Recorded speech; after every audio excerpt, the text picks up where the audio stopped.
what's the most important part of a computer? And I'll let you know that this isn't some kind of trick question. The answer isn't the users we met along the way.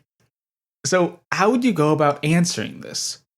There's the snap answer that the processor is obviously what matters. That's where all the, computing happens. Thus, it has to be the most important component, right? Or you go further afield and say that the real crux of computing comes down to input-output controllers. I mean, what's the point of a computer if it can't take inputs and produce outputs? Without that, it's just a very expensive box. I could also see an argument for mass storage. The ability to retain data, to store information for long periods, is crucial to computing. It's on par with the importance of the written word for humans. While that's all well and good, I do have my own favored contender for this spot. I think memory is, by far, the most important and most crucial component of any computer. Now, I'll wait for the gasps to die down before I continue. This is partly from my perspective as a programmer. When you look through any code, it's really plain to see that most lines are dedicated to dealing with memory. You assign variables, you manipulate data structures, you build up arrays. That's all information held in memory. In that sense, the processor is really just a tool for dealing with data somewhere in RAM. But I think this goes deeper. Nearly every computer since time immemorial has treated memory in the same way. From EDSAC on, you're given a pile of data organized into numbered locations. Each location holds a single number. We have over 70 years of an unbroken tradition here. I think that speaks to something fundamental about memory. Computers have radically changed. Processors are totally different beasts in the 21st century, but our conception of memory has remained relatively constant. However, that's just how we think about and access memory. The underlying technology, what actually stores the bits, well, that's a much more turbulent story.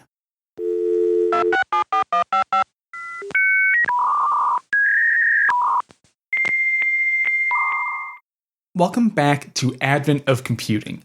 I'm your host, Sean Hass, and this is episode 77, Magnetic Memories. Today, I'm going back to right or wrong that my past self made. Last year, I produced an episode called Mercury Memories that discussed delay line computer memory. Now, when I started to research for that episode, my outline had a different title. I had intended to discuss magnetic core memory using delay line memory as just an example leading up to the main topic. But you know how I can be sometimes. Things kinda got away from me. That episode ended up being all about Mercury with no discussion of really anything magnetic. So I'm back to tackle magnetic core memory again, and this time I'm gonna do my best to stay on topic. Historically speaking, computer memory is a bit of a strange beast. Well, maybe sometimes it's more of a bite. Anyway, once we figured out that logic elements could be used to construct computers, that was kinda it. We've basically stuck to that technology ever since. In total, there are 2, maybe 3 actual hardware approaches that we've taken to implement logic-based computers. You have your vacuum tubes, transistors, and to a lesser extent, some machines did use relays. And that's it. Survey done. Memory is a different story. Just to rattle off a list, we've tried ring counters, mercury and acoustic delay lines, capacitor drums, magnetic drums, electrostatic tubes, magnetic ferrite cores, and finally transistorized memory. That's really just a cursory list. Each entry has its own variations and subcategories. Designing and building a computer, yeah, that's hard, but it turns out that memory is another step up. Memory systems carry with them a very particular set of requirements that, in all honesty, just suck to deal with. The way I see things, memory is the real heart of a computer. Sure, the processor is cool and all, but without memory, you're not getting anywhere. You want to have as much memory as possible, and you need it to be fast and reliable.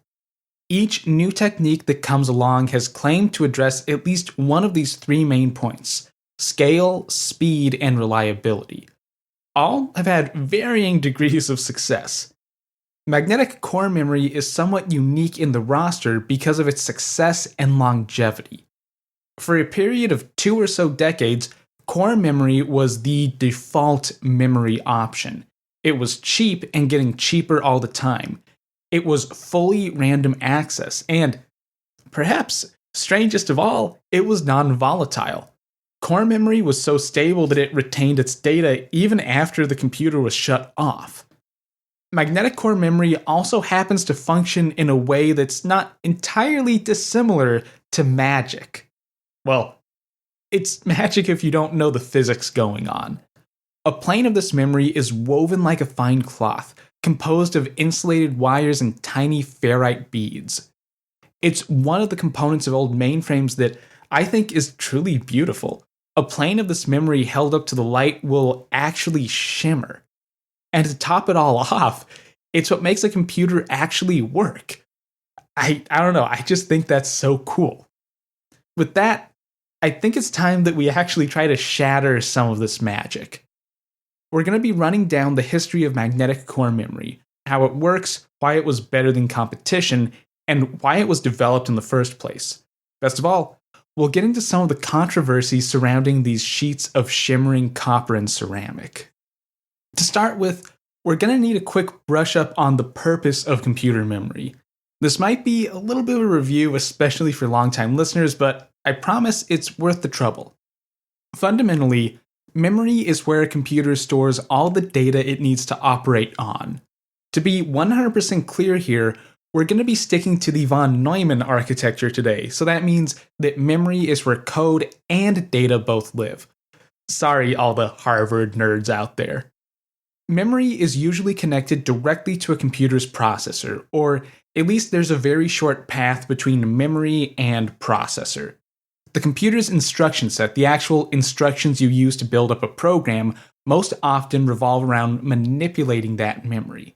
If you write much assembly language, then you probably already know that most of your code is taken up by shuffling around bits in memory.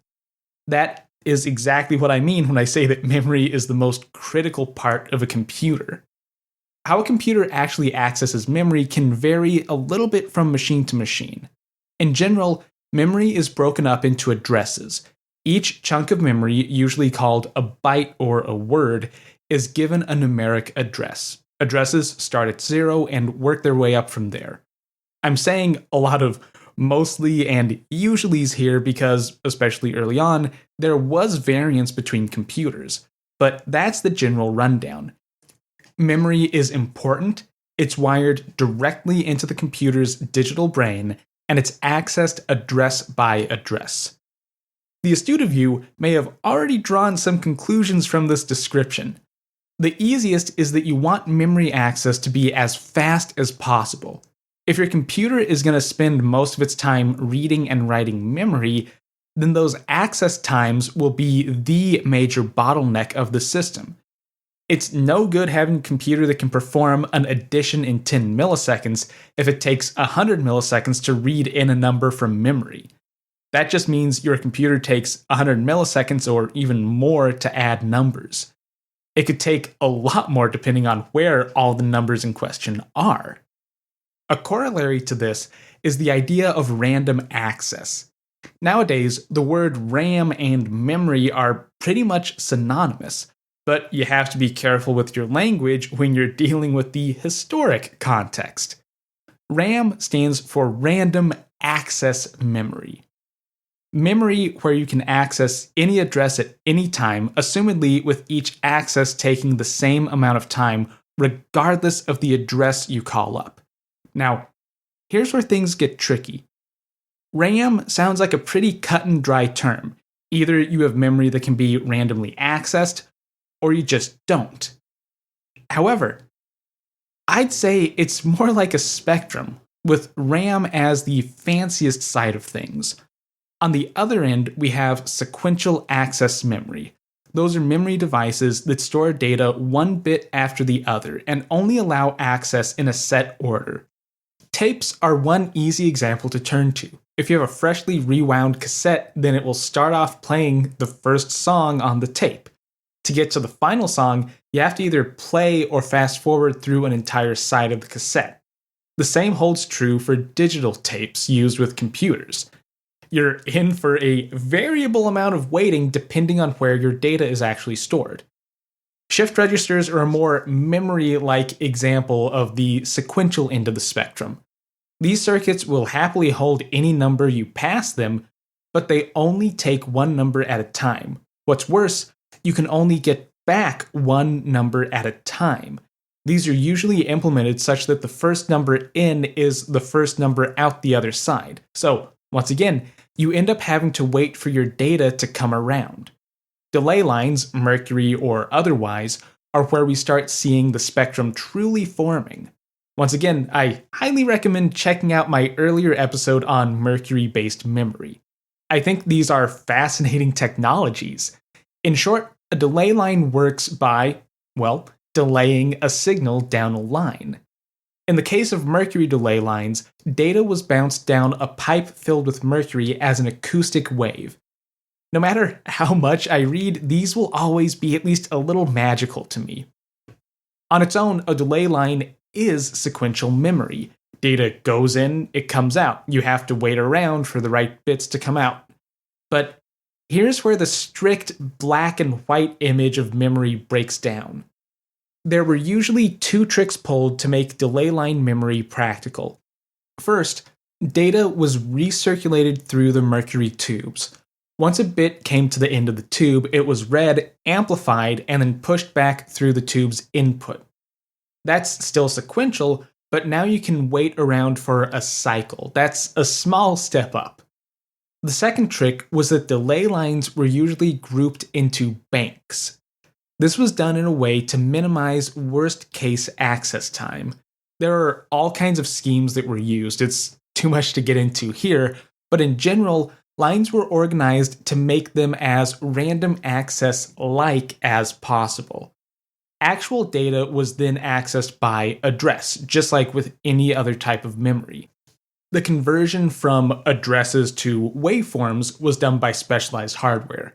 This puts practical delay line memory systems somewhere between purely random access and purely sequential memory.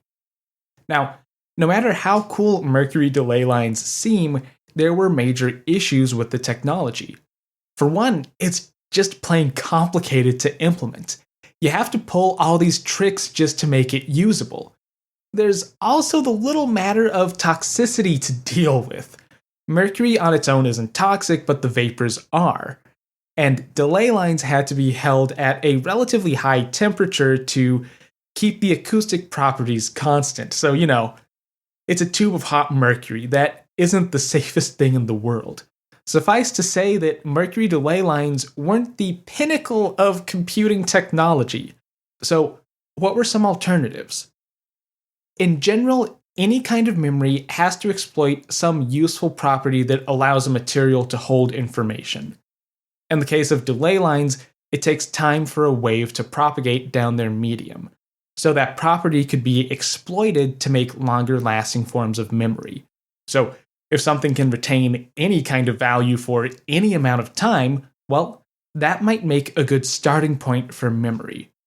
Acoustic lines are cool, but electromagnetism now, that's really where it's at. Legally speaking, the first electronic digital computer was ABC, the Atanasoff-Berry Computer. It was designed in 1937, built in 1942, and strangely enough, in the 70s, a court ruled that it was the first computer. So hey, who am I to argue with court-mandated history? The ABC was also the first computer to use electronic memory, and oh boy, this one is a doozy.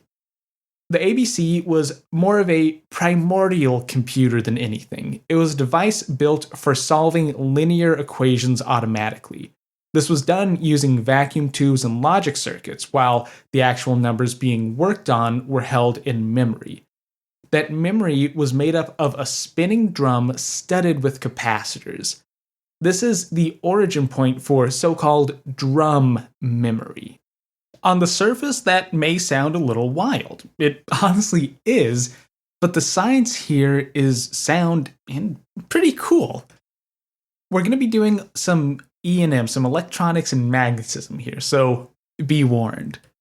A capacitor is a simple device. It's just two conductive plates separated by a non-conductive membrane. If a voltage is applied to those two plates, the capacitor will charge up. One plate will get more negative compared to the other. Thus, you end up with a drop in voltage across the plates. That difference will remain even after you stop supplying power. So, in practice, a capacitor will work like a tiny rechargeable battery. Fill it up, disconnect it, and then you can use it to unleash a quick jolt at your leisure. On its own, that sounds an awful lot like memory. Just say that, oh no, I got shocked by a capacitor is 1, and great, I did not get shocked is 0, and you're done. You now have a 1-bit memory cell. A bit on its own isn't super useful, so you have to scale that up somehow. Atanasoff's solution was to arrange a bunch of capacitors on a drum. Once again, this does sound a little non-obvious, but it actually makes for a pretty clean solution. This drum had 32 bands, each with 50 capacitors in them. Each of these capacitors was then connected to a contact on the surface of the drum. A set of brushes, one for each band, were tensioned against the drum, so as it spun, each capacitor would be contacted in turn. The result is that, with very careful timing, the ABC was able to access any capacitor on the drum. Each band represented a 50-bit number, so in practice, a full rotation let you read out each number that was stored. The actual reading and writing was a bit more complicated, to say the least, but hey, that's memory. Storing a value here is the most simple operation. Just send out an electrical pulse to the proper brush while it's in contact with the proper capacitor. As long as the pulse is synchronized with the drum's rotation, then you're good. Reading is actually the weird operation here. You see, the read operation is destructive, meaning that reading the value of a bit changed that bit's value. The, oh no, I got shocked by a capacitor state actually discharges the capacitor. With ABC to read a value, the computer attempts to make a discharge. If there was a pulse, in the earlier case, if there was a, oh no, I got shocked, then that bit had a value of 1. Otherwise, it had a value of 0. That means that reading alone would actually reset the entire drum down to a big fat 0, which isn't really good. That means you lose all your data. The trick was to immediately regenerate the capacitor. That's to say, if the bit was set to 1, then the capacitor would have to be immediately recharged. That's perfectly possible. You just have to be careful about the timing and you're good. This regeneration process actually had to be carried out regardless of what other memory operations happened. Capacitors will actually slowly lose their charge over time, so to keep data stored on the drum intact, they have to be regularly regenerated. This worked just like a normal read. Get the value of each capacitor, then supply a little extra current as needed. Unsurprisingly, there are a lot of issues with this type of system. There is a fantastic paper written by John Gustafson that covers a reconstruction of the ABC that was carried out at Iowa State University in the 1990s. The paper hit on a few major issues encountered when recreating this memory system. Synchronization between motor and brushes here is key and was apparently difficult to attain. There is also a relatively high error rate, as Gustafson puts it, quote, "The likelihood of a 1-bit error increases rapidly beyond about 5 equations and 5 unknowns. And this may be the source of the debate, did the Atanasoff-Berry computer ever work? From hands-on experience, we can now give the answer yes, but reliability problems prevented it from solving systems large enough to fill its memory. it was still much faster and more reliable than hand calculations, which is what Atanasoff had hoped to achieve. End quote. So the ABC did have working memory, you just had to be a little bit careful about its integrity. I think my favorite part of Gustafsson's paper is his note that capacitor drum memory helped to make the ABC something of a death trap. This is something I never expected to hear. The computer was a totally experimental device. This was very new, very raw, and untested technology. It didn't have a fancy case, per se, and in some places, it wasn't very well electrically insulated. Gustafsson points out that the machine ran mainly on pretty high voltage power. Vacuum tubes draw a lot of electrons just to work. Better still, there were large parts of the device that weren't properly shielded or covered. You could get a good jolt if you weren't careful. Now, to top it all off, we have the quickly spinning drum of doom. The capacitor contacts weren't flush with the drum's surface. That's something that I just assumed would be the case, but I assumed wrong. They were actually tiny studs that stuck out a little bit. There was a cover over the drum, but it was removable. In practice, I'd imagine it was often off for testing and maintenance. Get too close and you'll get grabbed by the machine, then pulled in and given a shock for good measure. I think this is reason enough never to wear a tie around a computer. There is precedent. Believe it or not, that actually brings us up to a grand total of 2 dangers around early computer memory. You could get pulled into a capacitor-based hand mangler, or maybe you could just receive a nice lungful of hot mercury vapors. Now, as awful and frustrating as the capacitor drum solution sounds, there are some good ideas here. Mainly, the spinning drum. I know that may not be where you thought I was going. A drum actually offers an interesting advantage. It gives a way to quickly sweep through a set of memory elements and a way to do that cyclically. This kind of access can be accomplished with circuits, but in the early era of computing, that would mean more vacuum tubes. That could be, 1, very expensive, and 2, it could be delicate. Vacuum tubes aren't a perfect solution. There's a reason that we stopped using them. So, a quick and easy step would be to ditch capacitors. And believe it or not, there was already a solution in hand. As early as 1932, IBM had an alternative. This was a device called a magnetic drum. It was invented in Austria by an inventor named Gustav Tauchek. The device was patented, but as near as I can tell, didn't see any real use for a number of years. We don't see full application of magnetic drum memory until the 1950s, and machines like the Harvard Mark III. As such, I'm going to jump us right into the design for those more common drums. In general, a magnetic drum operates in the same way as ABC's capacitor drum. The main difference is the medium and how bits are actually read and written. Instead of relying on capacitors, these drums were coated in a magnetizable medium. Chemically, this is similar to the material used in cassette tapes. Instead of brushes, read-write heads were used. Once again, this is basically the same technology used by magnetic tapes. What brings this all together was a wonderful material called ferrite. What makes ferrite so special, you ask? Well, it has this interesting property known as hysteresis. In simple terms, hysteresis means that some observable property of a material is dependent on its previous state. That's nice, vague, and general. This can be applied to a lot of materials and systems, but for us today, we only care about magnetism. Now, that comes in a few different flavors. I told you, we're getting into the E&M world now. Ferromagnetic materials are able to form permanent magnetic fields. By introducing a ferromagnetic material to a strong enough magnetic field, you can magnetize that material. You basically bake in a new magnetic alignment. This is a really common and easily observed phenomenon. If you rub an iron nail on a magnet, the nail will become a weak magnet itself. That's just some good old E&M in action.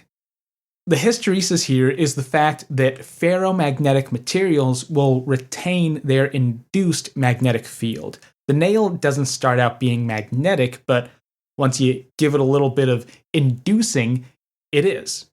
In other words, you can store information this way. That nail you just magnetized, well, think of it as a single bit of memory that you just flipped.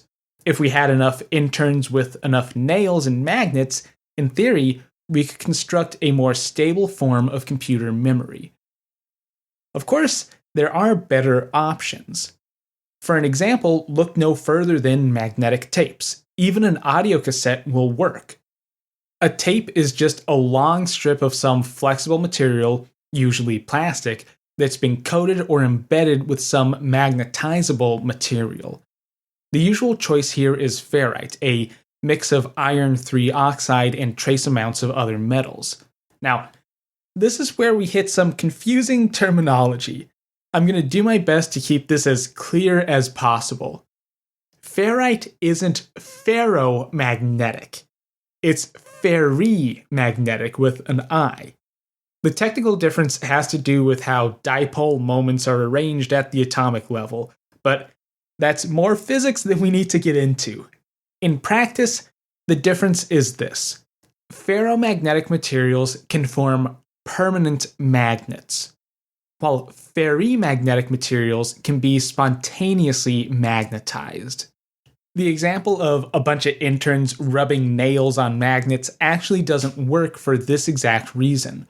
Once a ferromagnetic material becomes magnetized, that's kinda it. You have a magnet. There's no going back, at least not without a lot of energy. Ferrite and similar ferrimagnetic materials, on the other hand, can be flipped and flopped back and forth all you want, and the flipping and flopping is really easy. This is the core principle that makes a cassette tape work. The tape head, the part that reads and writes a tape, is a tiny electromagnet. It's actually a really specialized type of electromagnet. Internally, the head is a broken toroid. It's a tiny donut with a nick cut out of one side. That broken segment is then filled with a non-magnetic material, like gold, for instance. A coil is then wound around the magnetic part of the toroid. When an electrical impulse is sent into that coil, the head will generate a magnetic field across the diamagnetic material. So you end up with a very directional electromagnet. It's something like a magnetic scalpel. Bringing that sharp point up to a tape will magnetize just the region it's near. Crucially, adjacent regions on the tape are left unaffected. The reading process is a little more complicated. I mean, that's kind of been the theme of this episode so far. For this to make sense, I need to share a little bit more physics, so I'm going to give you a rule of thumb to keep in your head for the remaining part of this show. A changing magnetic field will generate an electric field around it, and a changing electric field will generate a magnetic field around it. Relativity applies here, so the change of the field just has to be relative to some observer. That's a rule that we can exploit, and in general, it's just a good rule to know. On a cassette tape, data is encoded as a series of differently magnetized regions. If you stand still and the tape's just sitting there, you got nothing. There's nothing going on. There's just some weird magnetic fields around. But if you watch as that tape spools past you, you would see a very small changing magnetic field. Put a tape head close enough, and it'll be able to pick up a small induced electric field. Thus, it's able to read data. In the case of a cassette tape, this would be audio data, but it can just as easily be digital. That's the very basic rundown. So, how can we turn this into memory? Once again, the ability to cyclically access data is key. Drop the tape, put the ferrite on a drum instead, and you're good to go. I'm serious here. That's pretty much how a magnetic drum works. The drum is coated in a layer of ferrite or some other ferrimagnetic material. The drum is then divided into bands that will be used to store data, with each band further subdivided into regions for each bit. The bands then each have their own head, which is, for all practical purposes, identical to the tape head I described earlier. Data is then accessed using the same kind of timing and synchronization that was used in ABC. The mechanism of action here is a little more complicated, at least the physics gets more complicated, but magnetic drum memory has some major benefits over capacitor-based memory. Read operations are non-destructive. The head just checks for a change in magnetic flux. That means there's no bit flipping and no need to regenerate bits after a read operation. Better still, magnetic drum memory is non-volatile. Once set, a bit will hold its value until you write to it again. These drums never need a refresh. The other big plus here is that component costs are relatively low. You don't need thousands of capacitors, you just need a single drum with a good coat of paint. But of course, there are issues. All drum memory, no matter what it uses to actually store data, is still mechanical. It relies on physical movement.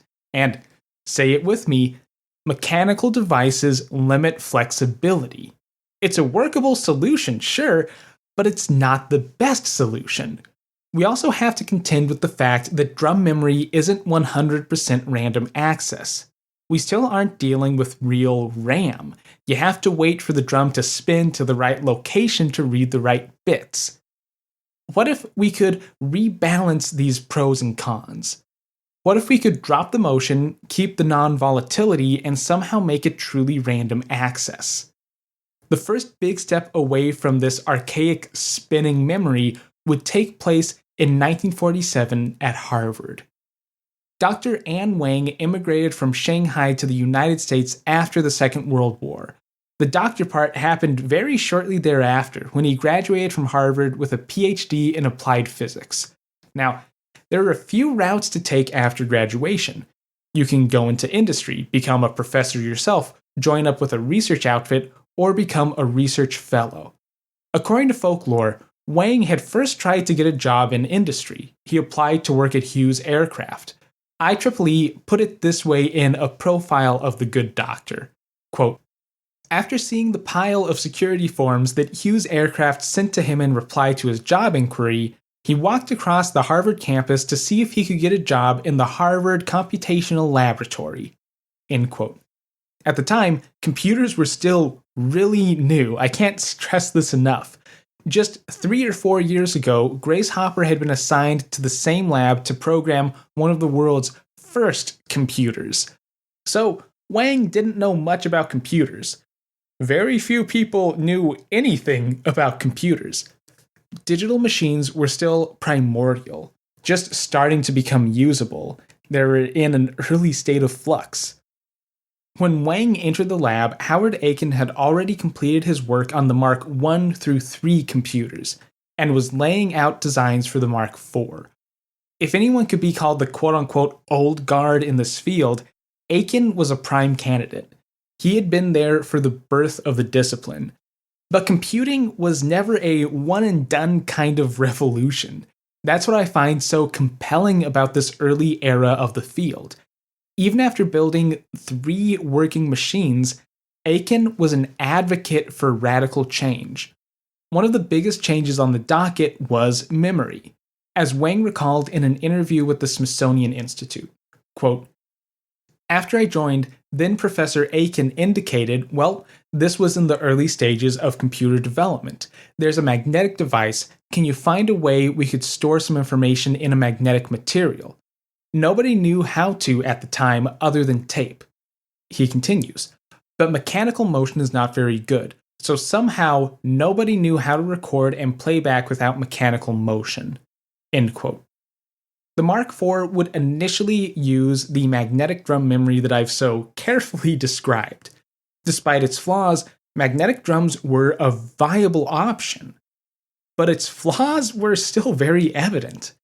So, in 1947, the freshly minted Dr. Wang had perhaps the most impactful project possible dropped on his lap. Luckily, he was more than up to the task. Wang's breakthrough used the same principle that made magnetic drum memory work, just applied in a different way. A changing magnetic field will induce an electric field and vice versa. That and the fact that ferromagnetism has this strange hysteresis property. The actual starting point for Wang's work almost comes from left field. Given all these key hints at a solution, where would you begin? Maybe with a magnetic drum, maybe with modifications to the pickup method? Well, Wang started with electrical transformers. Now, to be totally fair, this isn't exactly left field if you're familiar with the innards of a standard transformer, and to be completely clear, we aren't talking about the robots. Those already have memory tucked away somewhere. An electrical transformer consists of a core, usually a squared-off donut of iron, and windings. The intended use of a transformer is to adjust voltages, transform their value. Windings are just coils of wire that wrap around part of the transformer's core. Most often, you'll have an input and an output winding, each with a different number of turns. That ratio of turns dictates how the voltage changes across the transformer. It's all due to more complicated E&M that I'm not going to get us into, but I can confirm it's interesting. Hey, maybe you should go take some physics courses if you're interested in this kind of stuff. Anyway, that's the standard operation of a transformer, but that's boring. That's a snooze fest. Wang figured out how to break them in a really useful way. Large transformer cores are usually made from many thin plates of steel that are laminated together to make one big, bulky core. Now, this is outside my area of understanding, but it sounds like these laminated cores act similar to a ferromagnetic material. At least, Wang was able to use them as if they were ferromagnetic. That is, he could switch how they were magnetized. Wang took an ordinary transformer core and ran current through one of its windings. That was enough to magnetize the entire core. Now, there's something special going on here. The shape of these cores actually matters more than you might think. You've probably played with a bar magnet before. If not, I recommend it. Magnets are just kind of fun to mess with. Each end of a bar magnet has a polarity, positive or negative, and will be either attracted or repelled by another magnet depending on the other's polarity. Wang's transformer cores aren't bars, they're closed loops. The idea of polarity applies, but in a slightly different way. Once magnetized, a closed loop will have a polarity depending on the direction of the field it was exposed to. The physics are relatively simple, but this is the kind of stuff that doesn't come across well in an audio medium. I wrote about a page of notes before I realized I was just giving an E&M lecture, so I'll link to some diagrams in the show notes if you want all the dirt. Basically, if you run a positive current down a transformer's winding, you'll induce a magnetic field in the transformer's core that points out from the core's center. If you run a negative current, you can switch the direction of the induced magnetic field, flopping the pole to point out the other side of the hole. We aren't necessarily talking about a very strong field here. What's more important is that the field is just strong enough to be observable. That's a write operation to 1 bit of memory, so we're halfway done. The read operation is where things get tricky. Recall that for magnetic drum memory, this was accomplished by moving a magnetized region across a head. Wang's new memory was meant to be 100% stationary. So, how can you tell that a core is magnetized without moving it? The trick was to just flip the bit another time. You just need a changing magnetic field relative to some detector. To read from his makeshift memory, Wang set up a secondary coil around the core. Then the primary coil would be driven to attempt to flip the core's magnetization. For this to make any sense, some conventions had to be in place. So let's just say that a positive current on the primary coil would set the core value to 1, while a negative current would set the value to 0.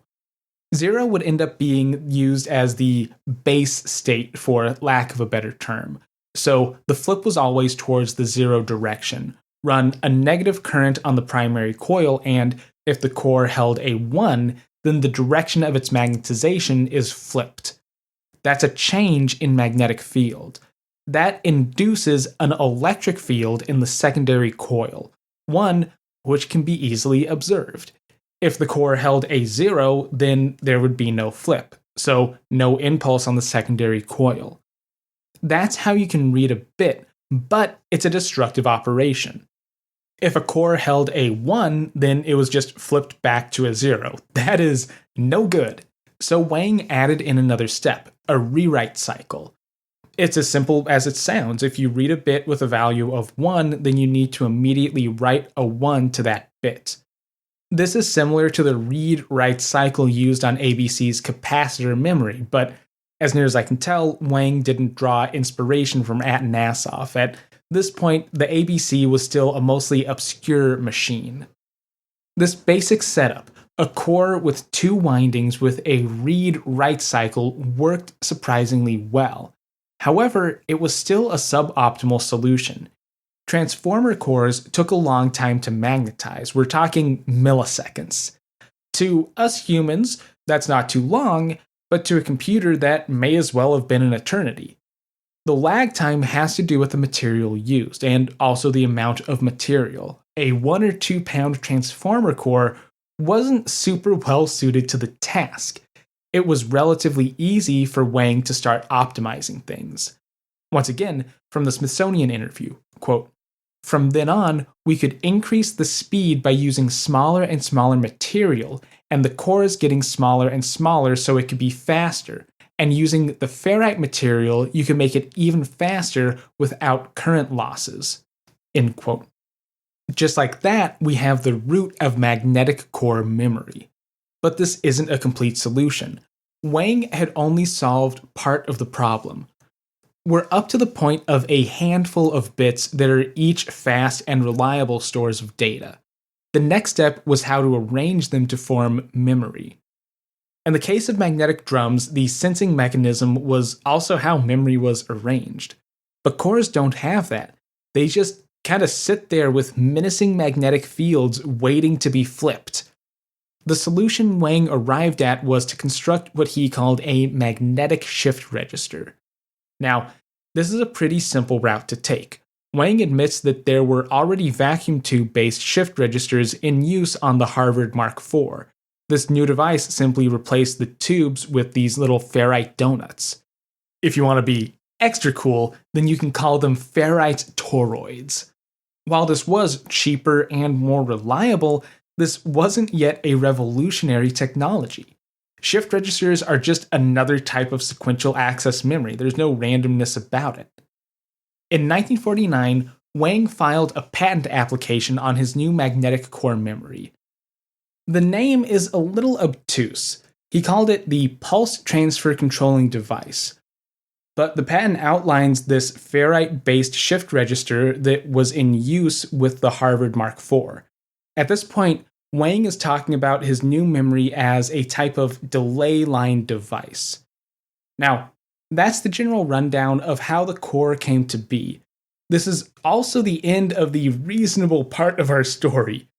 From here on out, we enter something of a twisting web of hearsay and patent law. You see, magnetic core memory has its own controversies, primary of which is who actually holds the rights to this technology? Who is the one true inventor of the core? Harvard wasn't the only computer game in town, although it was definitely a small field of players. MIT had its own project in this era, Whirlwind. It should come as no shock that memory was also of prime concern at MIT. The initial choice for Whirlwind was actually a device I haven't gotten into this episode called the Williams tube, and there's a good reason for that. This type of tube-based electrostatic memory isn't really connected to more magnetically based systems. Essentially, a Williams tube used a phosphor-coated tube, something like a specialized CRT, to store bits. The details are convoluted, but it was able to attain true random access by carefully steering the tube's cathode ray. The downside was that electrostatic tubes just were not reliable. They needed to be constantly adjusted. Like vacuum tubes, they had required operating temperatures, and they degraded with use. Not an ideal solution for the brain of a new machine. Dr. J. Forrester was the researcher in charge of Project Whirlwind, and he would also take up the mantle of tube destroyer. By 1949, he was determined to find or build a better memory system. What I find interesting is that both Wang and Forrester were setting out to solve the same problem. A key difference is where each researcher started their project. For Wang, it was all about finding a better memory element, a better way to store one bit and then working from there. For Forrester, the structure of memory was of prime concern. From an interview Forrester provided with the Concord Oral History Project, quote, "Then there were the two-dimensional storage units that were mostly cathode ray tubes of varying design, where you would store on the inside of a cathode ray tube dots that could be charged plus or minus and scanned and picked up again. In general, those were rather unreliable and had a short life, but they were used. I began to think that if we had one-dimensional storage and two-dimensional storage, what's the possibility of a three-dimensional storage?" End quote. The 2D versus 3D distinction here mainly has to do with memory density, or at least that's the big important factor. The tube-based memory that Forrester had been working with stored data, as he said, as a two-dimensional pattern. Each bit had some X and Y location on the surface of a phosphor tube.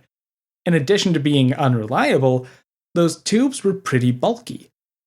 To increase memory, you could add more tubes, but that only worked up to a point. The other way was to make larger tubes that could hold more bits. There was a pretty tight bound on how dense the dots could be stored on the tube's face, and there was also an upper bound to how large a tube could practically get. In the biz, we'd say that memory tubes weren't very scalable. So Forrester's immediate reaction was to look for a three-dimensional solution. Some new memory system that could really just pack the bits in there. His initial idea was sound, but would be based on some pretty lame technology. The first attempt was carried out using tiny neon lights as the basic memory element. These lights can display a hysteresis effect depending on the gas used. The specifics here are key. You can easily construct a neon lamp that will strike or turn on at a given voltage and then stay struck until the supply voltage is dropped below some secondary value. Let's just call these points the on level and the off level for simplicity's sake. I'm a little done with technical terms right now.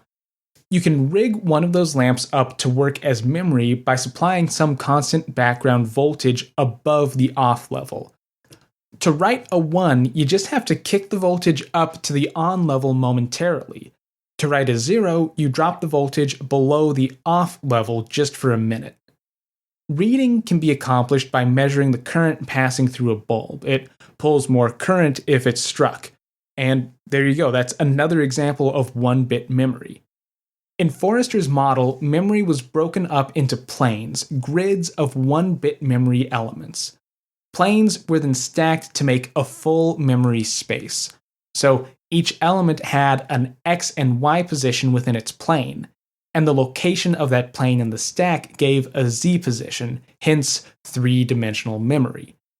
The cool part that made this all work had to do with those grids of 1-bit memories. Essentially, these neon lamps were connected directly to the intersections of this wire grid. If you had, say, a 10 by 10 grid, then each wire in the X direction would connect all 10 bulbs in that line. The same is true for the Y direction. To strike a single lamp, all you had to do is send half the on voltage down the proper X wire, and the other half of that voltage down the proper Y wire. The only place on the plane with enough power to actually strike a lamp will be at the intersection of those two lines, so you can freely turn on one lamp without disrupting the others. There were more complications to the system, specifically for reading, but what's important is this half-power scheme. It allowed Forrester, in theory, to scale up his memory design as much as he wanted. The next problem was that neon lights, while a workable solution, just kinda sucked. From Forrester again, quote, "Practically, it again would be slow, but more importantly, the characteristics of glow discharge change with temperature and age. And we never really tried to build a full system.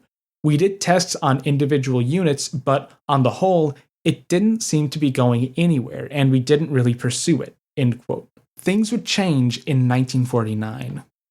When discussing Project Whirlwind with the Smithsonian Institute, Wang had this to say, quote, "They don't even know the core existed. At the time, the memory was cathode ray tube, but I think Forrester or somebody at MIT had the idea of a matrix. That is, by somehow too high, too low, so they can select one out of a lot using neon. They don't know that magnetic materials exists. They heard of our development. They sent somebody over to talk about how do I read in and out of magnetic cores electronically." End quote. Wang goes on to explain that Forrester and another researcher from MIT came to visit the Harvard lab. The guests even signed in on a logbook when they arrived. This really sounds like a great example of synergy solving a bigger problem. Wang can't figure out how to structure his new memory for random access. Forrester can't figure out what memory element to use. A little friendly exchange solves an issue, right? Well, there wouldn't be a controversy if everything worked out like I've described. Forrester holds that he didn't use Wang's work. According to the Concord Oral History, Forrester got the idea to use magnetic storage from work being done on magnetic amplifiers in Germany. Then, without outside intervention, the MIT lab converted that grain of an idea into magnetic core memory. But this gets weirder. The Concord interview was conducted in 1994 and has no mention of Wang or Harvard in relation to magnetic cores. There's another Forrester interview in 1983 in IEEE. Similarly, it's devoid of reference to earlier magnetic core memory experiments. There, Forrester mentions the German TV transformer story yet again with a little more detail. Quote, "I came upon an article by Albers Schoenberg about ceramic ferrite cores, which were then in use for television video circuit transformers. That particular article dealt with the difficulties of getting a linear material free of an open hysteresis loop, because the open hysteresis loop represented energy loss and, from the standpoint of ordinary transformer work, is undesirable." End quote. This is a nice story, a classic tale of invention. Forrester finds an academic article talking about issues another researcher is having when using ferrite in transformers. Forrester then realizes that those exact problems would actually be a huge boon for his own research. It's nice and tidy. It even has some kind of morals about the importance of publishing on failed experiments. But we can go deeper. We can get to the weird world of Wikipedia citations. So, just to be 100% transparent, I do read Wikipedia articles when I start an episode outline. In general, I use that as a jumping off point to get some initial sources. I don't have any shame in that because I don't just mindlessly ape Wikipedia. I get mindlessly angry at the website instead. Wikipedia in general is a great project, but its sourcing, well, it can be trash. I can't count the number of links that are just dead or sources that are plain wrong or missing. I like to think that that frustration can help drive me deeper into my research pit where I actually get good sourcing and get good information. The other part here that really just drives me up a wall is Wikipedia's sourcing criteria. You see, not everything counts as a source to that website, which, fair enough, you gotta have standards. The main problem for me is Wikipedia doesn't like first-hand sources. Here's where that matters for core memory. Gordon Bell was one of the contributors to the magnetic core memory page. He was a researcher at Microsoft, and he knew Forrester from back in his MIT days. At some point, he had added crucial details about Forrester's recollection of Wang's work. The source? A 2011 email chain that Bell converted to a PDF.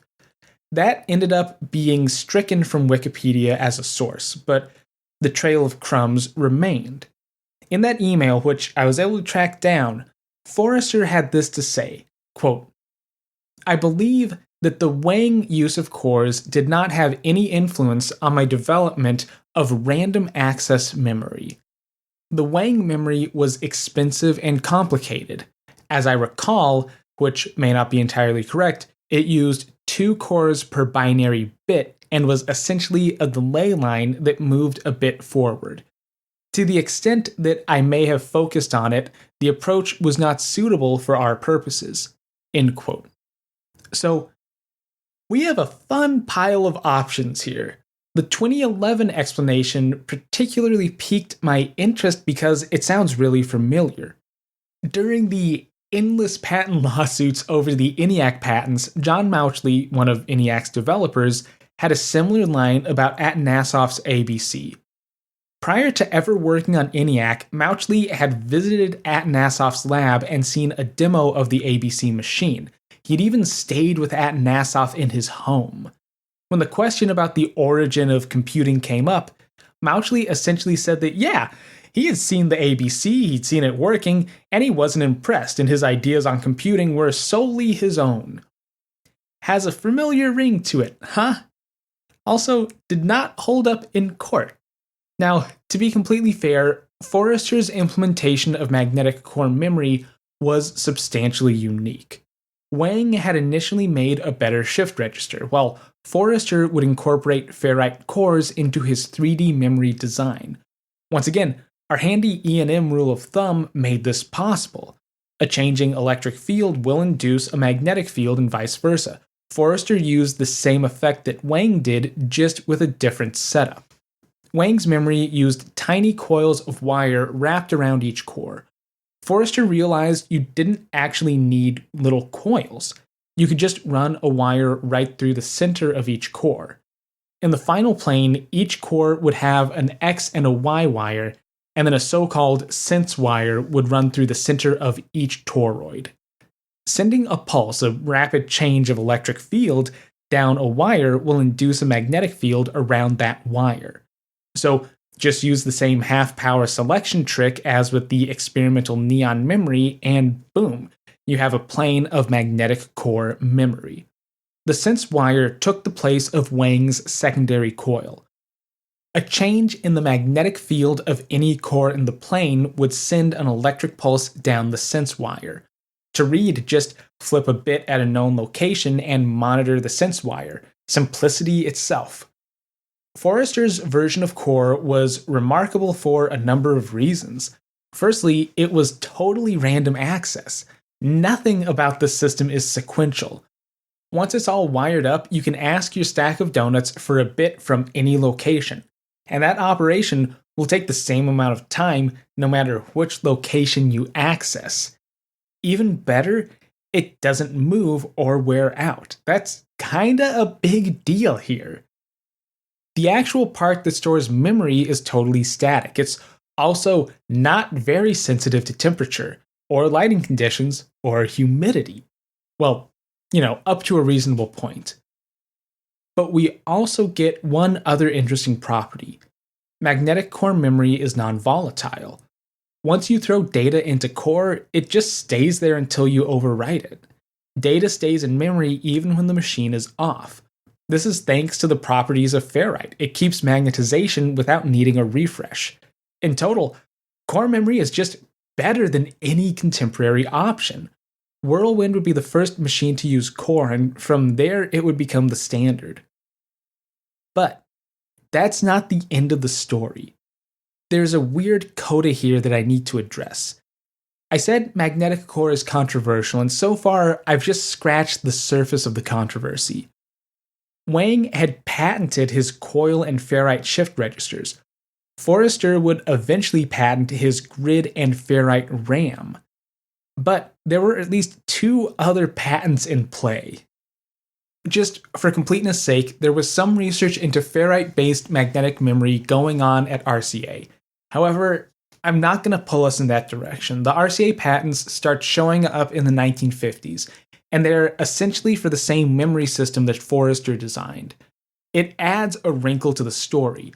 All we need to know here is that RCA also claimed rights to the idea of core memory planes and filed patents for the technology in the 50s. Ultimately, it's one more hat in the ring, but it's not the weird one. Instead, I want to close out with another branch. For this, I'm pulling information from a 1976 article in Datamation, simply titled Anne Wang's Early Work in Core Memories. I haven't found any other place that summarizes this debacle very well, and the primary sourcing is all in court records that I really don't want to venture into. Anyway, Wang initially filed his patent in 1949. But the thing about the patent process is it takes time, and it can be interrupted. In this case, an outside party would try and stop Wang's patent. Enter Frederick Vihé, a total mystery, and I really mean that. Vihé is an enigma outside of patents, court documents, and a scant handful of articles. There are a few reasons for this mysteriousness. Vihé wasn't employed by some big company like IBM or RCA. He wasn't a researcher at some federal lab or a university. He was an employee of the Department of Public Works in Los Angeles, California. Vihé only experimented with electronics in his spare time, so he never had that built-in paper trail of more high-profile researchers. Exacerbating this is the fact that Vihé tragically died in 1960, very early into the story of computer memory. As Datamation explains, Vihé and his wife were driving through the Mojave Desert in California. Their car broke down, and eventually Frederick decided he would try and go find help. He would die from exposure while walking through the desert.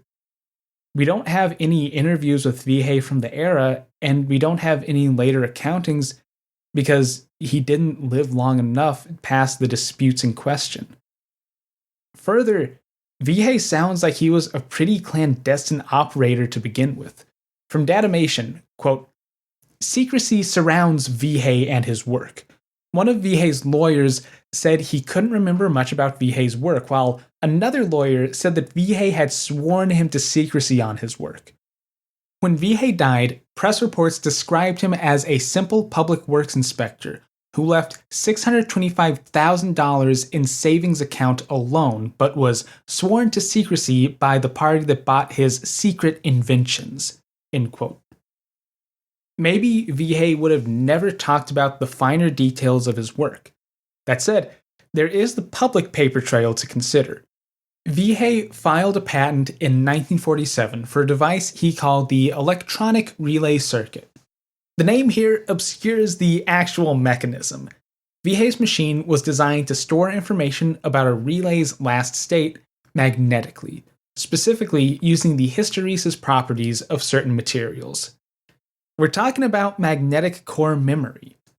That alone is interesting. We have here what seems to be a fully independent invention of magnetic core. Even Forrester had to have some outside help, but it seems that Vihé may have arrived at magnetic cores in total isolation. But hold on, because we have some more wrinkles to add in. Wang's patent application took years to be finalized. Now, the timeline here gets confusing for me. The patent was finally granted in 1955. At least that's the date on the published patent. Usually, this long of a process period means that there was some legal action involved. Datamation's article makes it sound like Vihé didn't get legally involved with the matter until 56, but I think that's likely just some weird wording in the article. Rather, I bet that Vihé had filed a patent interference case against Wang. Despite that, Wang would get his patent. Now, In 1956, IBM swooped in and outright bought Wang's core memory patent. Whatever legal issues came from that were now IBM's problem, at least by and large. So, with an approved patent and backing from IBM, this means that Wang is the rightful core king, right? Well, not exactly. Legal disputes over the Wang and Vihei patents continued on through the decade, eventually ending in 1959. The results were largely in Wang's favor, but Vihei's patent retained some of its claims. After this conclusion, it was revealed that IBM had also bought Vihei's patent. What we get is a mess. Effectively, it didn't matter who won. IBM was the winner, no matter the outcome. There's more than a pang of futility here. Forrester still had a patent application floating around for his implementation of Core. Battles between MIT and a few computer manufacturers would continue in court for a number of years. But no matter the outcome, core memory was here to stay. The IBM 305 RAMAC mainframe ran off Core as early as '56, basically as soon as IBM could get its hands on a patent. By 1959, the PDP-1 launched with a chassis full of ferrite. Every year in between saw more magnetic machines. Core was the default now, no matter how many lawsuits were filed.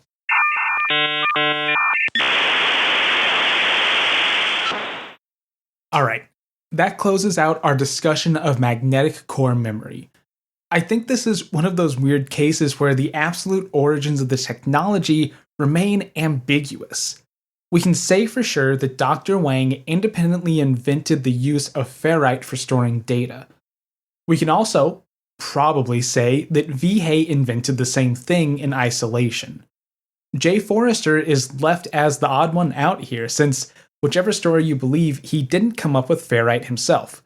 That said, he did find a way to make ferrite memory practical. What's more clear is the effect magnetic core memory had. It was simply the best solution of the era. No moving parts meant it could be driven faster and harder without degradation. It wasn't susceptible to environmental conditions, so it didn't need special heating or cooling. And perhaps best of all, it was 100% random access. No caveats, no focusing electron beams, and no waiting around. Magnetic core was just the superior choice. I've answered a lot of questions this episode, but I want to leave you with one unanswered question. We've seen the independent invention of technology before on the show. Pong is one surprising example that I can pull off the top of my head. There was also a small debacle around the independent invention of mouse-like pointing devices. But I think we're getting to something more fundamental when it comes to magnetic core memory. Wang and Vihei's work took place scant years apart, and neither party knew of the other, not initially. In each case, magnetic hysteresis was key. Like I said, all computer memory has always revolved around finding useful properties of materials. I'll leave you with something to think about. Was magnetic core memory destined to happen? Was it inevitable? I don't know the answer to that, but I'd love to hear your thoughts. Anyway, thanks for listening to Advent of Computing. I'll be back in 2 weeks' time with another piece of computing's past. And hey, if you like the show, there are a few ways you can support it. If you know someone else who'd be interested in the history of computing, then why not take a minute to share the show with them? You can also rate and review on Apple Podcasts. And if you want to be a super fan, you can support the show directly through Advent of Computing merch or signing up as a patron on Patreon. Patrons get early access to episodes, polls for the direction of the show, and bonus content. You can find links to everything on my website, adventofcomputing.com. If you have any comments or suggestions for a future episode, then go ahead and shoot me a tweet. I'm at adventofcomp on Twitter. And as always, have a great rest of your day.